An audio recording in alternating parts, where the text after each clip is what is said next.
नमस्कार। मैं अरुण के शर्मा, एनालिस्ट वन थॉट। आज बात करेंगे पुलवामा के विषय में। वैसे तो आप भूल गए होंगे कि पुलवामा भी हुआ था और मोदी साहब ने भरपूर फायदा भी उठाया था। पुलवामा का नाम लेकर वोट बटोरे थे, परंतु जो 40 हमारे सैनिक शहीद हुए उनको ना तो शहीद का दर्जा मिला और ना ही जो पैसे इकट्ठे किए गए थे नेशनल लेवल पर उनके परिजनों तक, उनके हाथों में नहीं पहुंचे।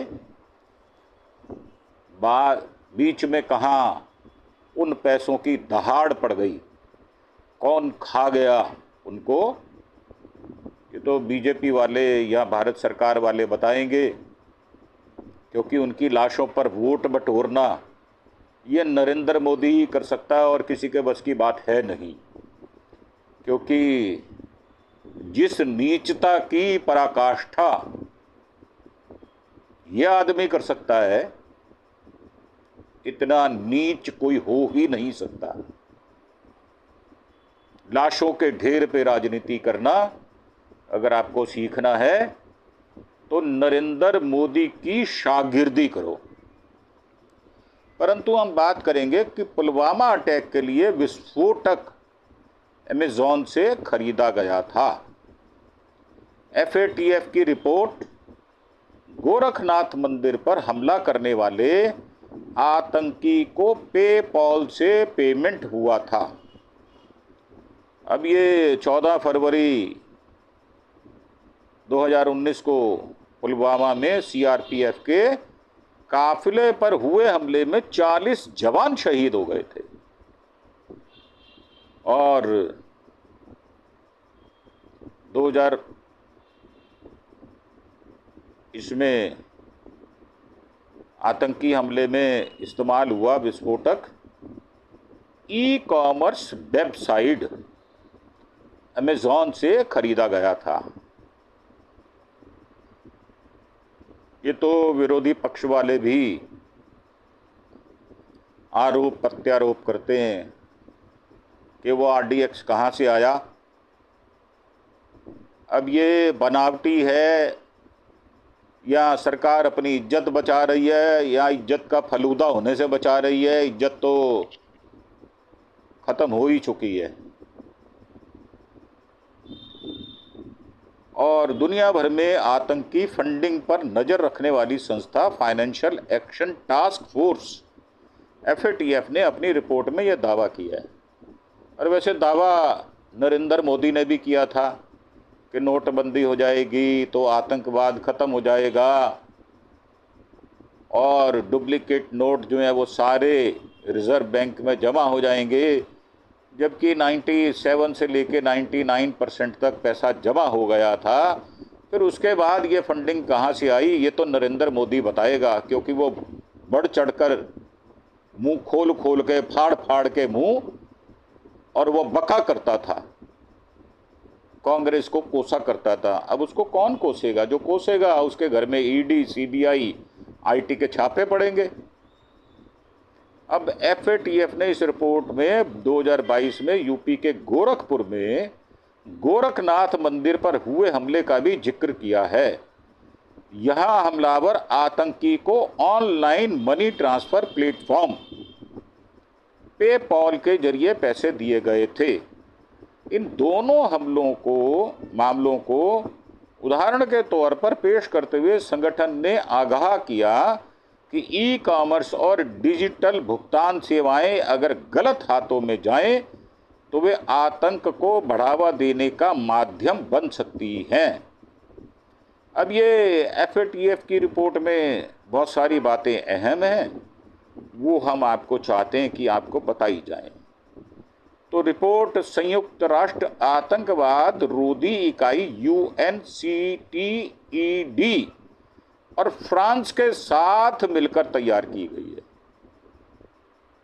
दूसरा है FATF ने अब तक 80 से ज़्यादा देशों का आंकलन किया है।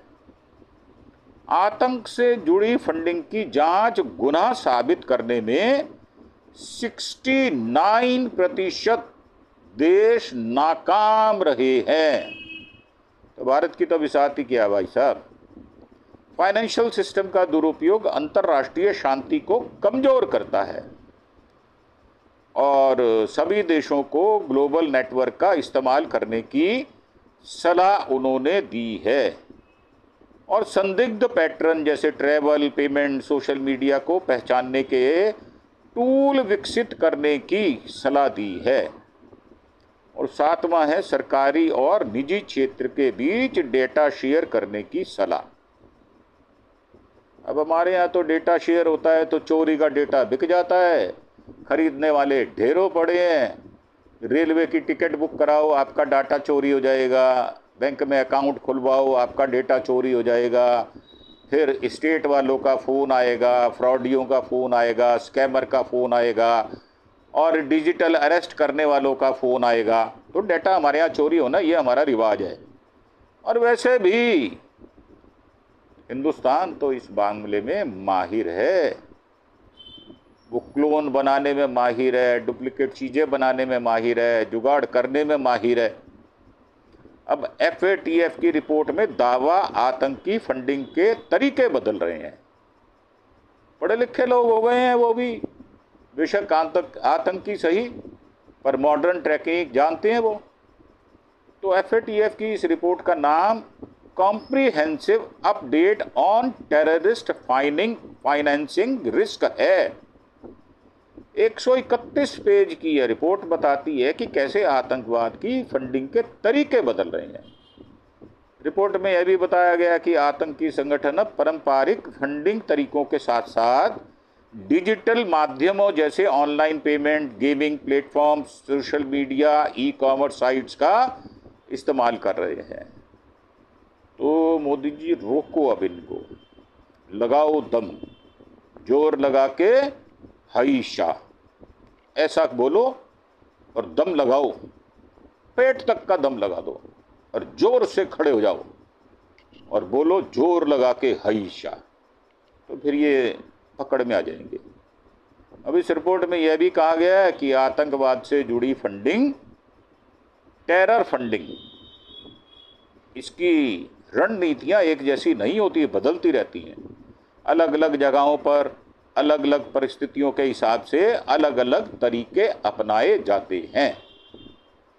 आतंकी फंडिंग को समझने और रोकने की क्षमता की बड़ी कमियां जो हैं, और रिपोर्ट में कहा गया कि बहुत से देशों में आतंकवाद की फंडिंग को समझने रोकने की क्षमता अब भी बड़ी कमियां हैं, बड़ी चुनौतियां हैं और अगर इन्हें समय पर ठीक नहीं किया गया तो आतंकी संगठन मौजूदा कमजोरियों का फायदा उठाते रहेंगे।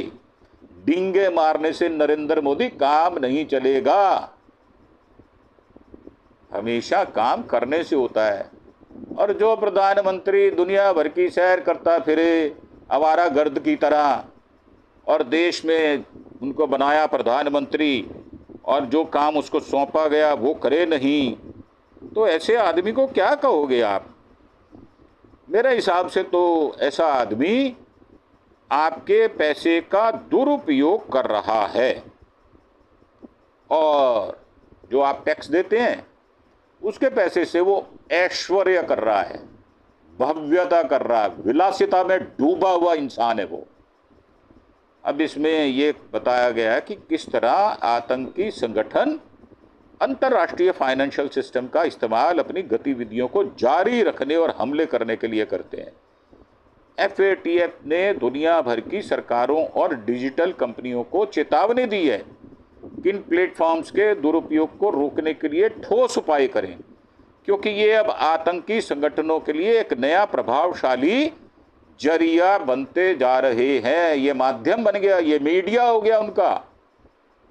अब भारत में 2 आतंकी धमाके जिन्हें अंजाम देने के लिए ई-कॉमर्स साइट्स का इस्तेमाल हुआ। पहला है 2019 में पुलवामा हमला, इसमें CRPF के 40 जवान शहीद हुए थे और ये तस्वीर एक शेयर की गई है पुलवामा हमले के कुछ देर बाद मौके पर मौजूद सुरक्षा बलों की है। तस्वीर में दिख रही गाड़ी पर सवार होकर ही आतंकियों ने इस दर्दनाक हादसे को अंजाम दिया था। 14 फरवरी 2019 को सीआरपीएफ का एक काफिला श्रीनगर जम्मू हाईवे से गुजर रहा था। ट्रक पुलवामा के पास पहुंचा, तभी एक सुसाइड अटैकर 200 किलो विस्फोटक लदी मारुति इको कार लेकर घुस गया। विस्फोट इतना तेज था कि सुरक्षा बलों को लेकर जा रही 2 बसों के परखच्चे उड़ गए और इसमें 40 जवान शहीद हो गए। भारत सरकार की जांच में यह सामने आया है कि यह हमला पाकिस्तान स्थित आतंकी संगठन जैश-ए-मोहम्मद JEM ने करवाया था और सनद रहे आपको, इन्हीं सैनिकों के उच्च अधिकारियों ने हेलीकॉप्टर मांगे थे ये ट्रांसफ़र करने के लिए, या उन्होंने कहा था कि बाई एयर हमें ट्रांसपोर्ट कर दो आप, परंतु मोदी साहब को तो मरवाने थे अपने सैनिक। वो मरवाने इसलिए थे कि उनकी लाशों पर उनको वोट मांगना था। और यह मोदी जी की राजनीति बहुत शुरू से रही है, लोगों को मरवाना, कटवाना। ये देश में वो ट्रेंड इस तरह के राजनेता हैं। वो ये सब काम उन्होंने, जब गुजरात के दंगे हुए थे तब भी उन्होंने ये काम बड़ी कुशलता से किया था और इस काम को कुशलता से करते हुए ही वो प्रधानमंत्री की कुर्सी तक पहुंच गए हैं। बहुत सारे लोगों के कत्ल करवाए गए हैं और उनकी जांच होने नहीं दी गई। जो जजेस थे उनको गवर्नर बनाया गया, जो पुलिस ऑफिसर्स थे उनको कहीं राज्यसभा का सदस्य बना दिया गया। तो ये पुराने पापी हैं, इनके कुकर्म नए नहीं हैं, ये पक्के कुकर्मी हैं। तो जांच में पता चलता है कि हमले में इस्तेमाल किए गए विस्फोटक भारत में सीमा पार से लाए गए थे। सबसे चौंकाने वाली बात यह थी कि हमले में इस्तेमाल हुए बम में जो एल्युमिनियम पाउडर डाला गया था, जो धमाके को और ज़्यादा घातक बनाने के लिए इस्तेमाल हुआ, वह अमेज़ॉन से ऑनलाइन खरीदा गया था। और दूसरा है 2022 में यूपी के गोरखनाथ मंदिर के गार्ड्स पर आतंकी हमला हुआ था। अब ये फ़ोटो 4 अप्रैल 2022 की है। सुरक्षा कर्मियों ने गोरखनाथ मंदिर में पुलिसकर्मी पर हमला करने वाले मुर्तजा अब्बासी को पकड़ा था। FATF की रिपोर्ट में दूसरा उदाहरण यूपी के गोरखपुर में गोरखनाथ मंदिर पर 4 अप्रैल 2022 में हुए हमले का दिया गया। इसमें एक शख्स ने वहां मौजूद सुरक्षा कर्मियों पर वारदात दरांती से हमला किया था। इसमें जवान गंभीर रूप से घायल हो गया था। इस घटना में दोषी शख्स मुर्तजा अब्बासी के पास से पुलिस को मजहबी किताब, धारदार हथियार, उसके मोबाइल और लैपटॉप से मिले जिहादी वीडियो आदि मिले थे। FATF ने इस मामले की जांच में पाया कि हमलावर ने विदेशों में पेपॉल के जरिए लगभग 6.7 लाख रुपये ट्रांसफ़र किए थे। साथ ही उसने VPN का इस्तेमाल करके अपना IP एड्रेस छिपाया और अपने ट्रांजैक्शन को गुप्त रखा। इस लेन देन की संदिग्ध गतिविधियों को देखते हुए पेपाल ने उसका अकाउंट बंद कर दिया, जिसे आगे अवैध पैसे का उपयोग रोका जा सके। अब पेपाल फंडिंग के तरीके क्या हैं वो हम आपको बता देते हैं। कोई भी आदमी या कंपनी किसी के पेपाल अकाउंट पर पैसे भेज सकता है। पैसे पेपाल बैलेंस में जमा हो जाते हैं। पैसे को लिंक किए गए बैंक में ट्रांसफ़र कर सकते हैं। पेपाल का उपयोग ज़्यादातर अंतर्राष्ट्रीय लेन देन के लिए होता है, जैसे फ्रीलांसिंग आय, ई-कॉमर्स बिक्री और विदेशी क्लाइंट्स में भुगतान। पेपाल बैंक खाते या क्रेडिट/डेबिट कार्ड की जानकारी विक्रेता को नहीं देता। विक्रेता को लेन देन के दौरान केवल आपका पेपाल ईमेल पता दिखता है। पेपाल खाते या क्रेडिट/डेबिट कार्ड की जानकारी विक्रेता को नहीं देता। विक्रेता को लेन देन के जरिए या दौरान केवल आपका पेपाल ईमेल का पता दिखता है। अब ये पेपाल भी अपनी भूमिका निभा ही रहा है। अब कहाँ कहाँ किस किस को रोया जाए, किस किस को पकड़ा जाए, ये मुझे लग रहा है ये मुश्किल होता जा रहा है और ये मुश्किल बढ़ने वाली है, ये कम नहीं होने वाली। FATF की चेतावनी मनी लॉन्ड्रिंग के लिए भी हो सकता है ऑनलाइन शॉपिंग का इस्तेमाल। FATF की रिपोर्ट कहती है कि ऑनलाइन शॉपिंग का इस्तेमाल मनी लॉन्ड्रिंग के लिए भी किया जा सकता है, यानी पैसे की असली पहचान छिपाने के लिए इसे एक तरह की व्यापारिक योजना के रूप में इस्तेमाल किया जा सकता है। इसमें कोई व्यक्ति सामान खरीदता है और उन्हें अपने किसी साथी को भेजता है जो आगे किसी और देश में उन वस्तुओं को भेजता है या बेचता है। इस पैसे का इस्तेमाल फिर आतंकवाद के लिए होता है। FATF ने बताया कि आतंकवादी संगठन कई देशों की सरकारों से प्रत्यक्ष या परोक्ष रूप से मदद भी पाते हैं, जैसे पैसों की सहायता, हथियार, प्रशिक्षण या अन्य संसाधन। रिपोर्ट में साफ कहा गया है कि आज कुछ देशों में ऐसी मदद जारी है। छोटे छोटे सेल में काम कर रहे आतंकी खुद फंडिंग जुटा रहे हैं।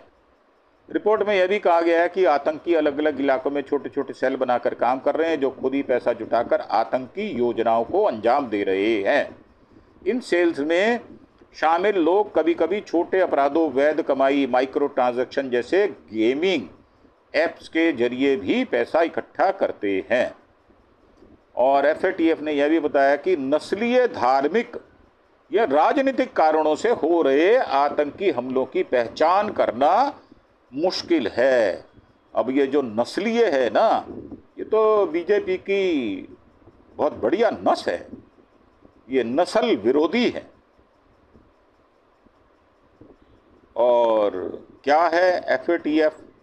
तो 1989 में G7 देशों की पहल पर स्थापना हुई थी।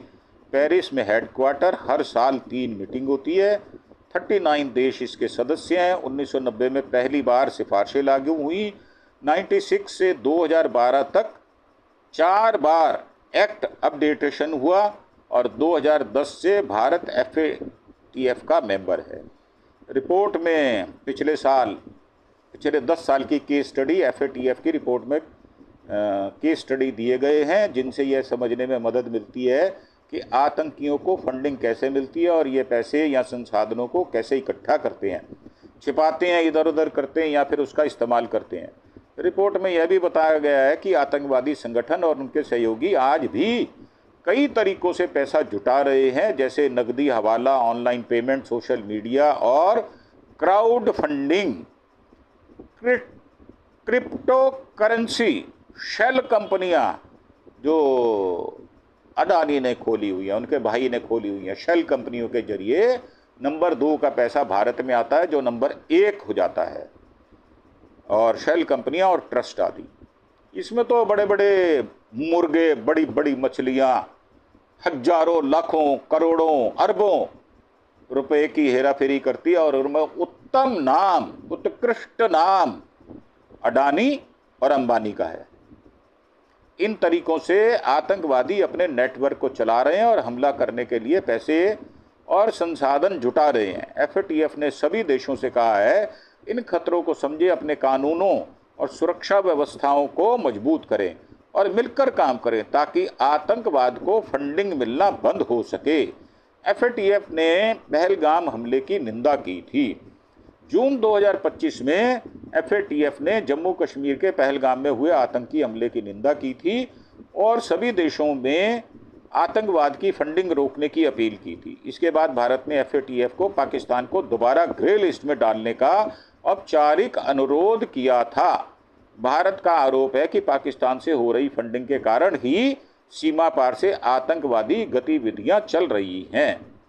अब ये FATF की ग्रे और ब्लैक लिस्ट क्या होती है ये हम आपको बता देते हैं। उन देशों को रखा जाता है जिन पर टेरर फाइनेंसिंग, मनी लॉन्ड्रिंग में शामिल होने का शक होता है। इन्हें कार्रवाई की शर्त पर मोहलत दी जाती है, मॉनिटरिंग की जाती है और इसे वार्निंग विद मॉनिटरिंग कहते हैं। अब नुकसान जो है वो ग्रे लिस्ट वाले देशों को किसी भी इंटरनेशनल मॉनेटरी बॉडी या देश से कर्ज लेने में पहले बेहद सख्त शर्तों को पूरा करना पड़ता है। ज़्यादातर कर्ज नहीं मिलता, ट्रेड में भी दिक्कत होती है। और ब्लैक लिस्ट, जब सबूतों से ये साबित हो जाता है कि किसी देश से टेरर फाइनेंसिंग या मनी लॉन्ड्रिंग हो रही है, वो इन पर लगाम नहीं कस रहा तो उसे ब्लैक लिस्ट में डाल दिया जाता है। नुकसान क्या है इसका? IMF, वर्ल्ड बैंक या कोई भी फाइनेंशियल बॉडी कर्ज नहीं देती, मल्टीनेशनल कंपनियां कारोबार समेट लेती हैं, रेटिंग एजेंसियां नेगेटिव लिस्ट में डाल देती हैं, दिवालिया होना तय हो जाता है। और ये जो कहा गया है ना कि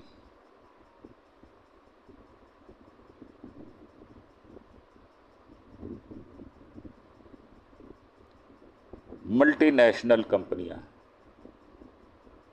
अब ये मल्टीनेशनल कंपनियों का ही सारा खेल खेला है। और ये जो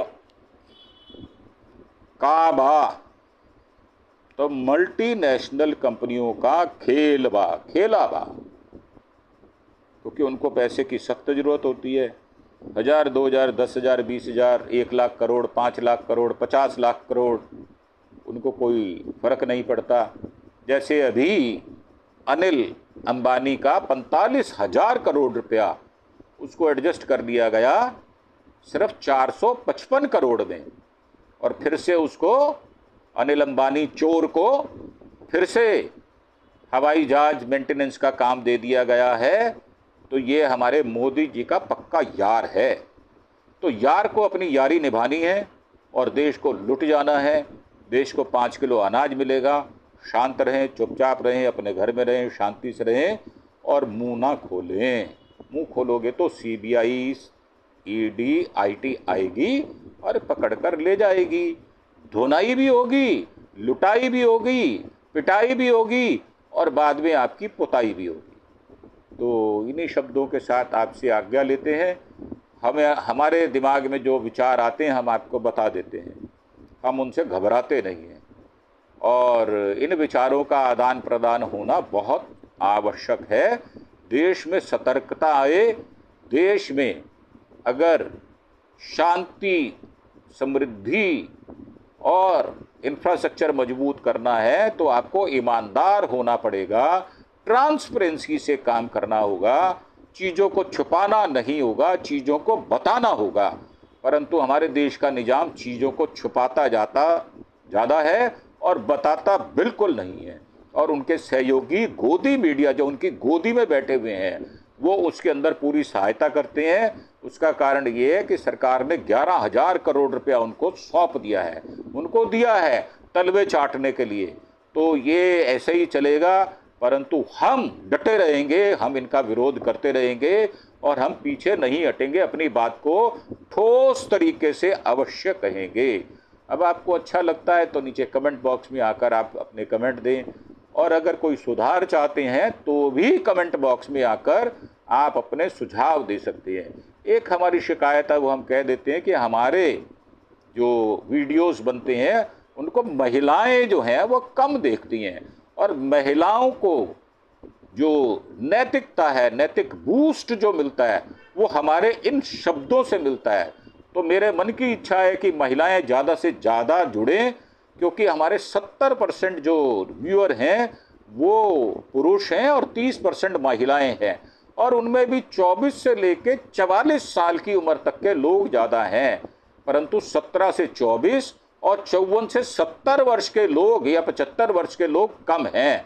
तो मेरी बड़ी हार्दिक इच्छा है, मैं उनको दोनों हाथों से इनवाइट करता हूं और उनको सलाम भेजता हूं कि आप आएँ, हमारे मंच को शेयर करें, हमारे जो चैनल है अरुण के शर्मा उसको सब्सक्राइब करें और उसको अंत तक सुनें, क्योंकि हम जो कुछ भी अपनी भावना व्यक्त करते हैं वो अंत में करते हैं। तो आपको वीडियो को पूरा सुनना होगा, समझना होगा, दोबारा देखना होगा और हमें कमेंट करना होगा। इन्हीं शब्दों के साथ आपसे आज्ञा लेते हुए एक बार फिर से प्रार्थना कि आप हजारों सैकड़ों की संख्या में हमें सब्सक्राइब अवश्य करें, ताकि ये वीडियो ज़्यादा से ज़्यादा फैले, लोगों को नॉलेज मिले, जानकारी मिले, नई नई सूचनाएं उन तक पहुँचे। इन्हीं शब्दों के साथ आपका धन्यवाद। Thank you. जय हिंद, जय भारत।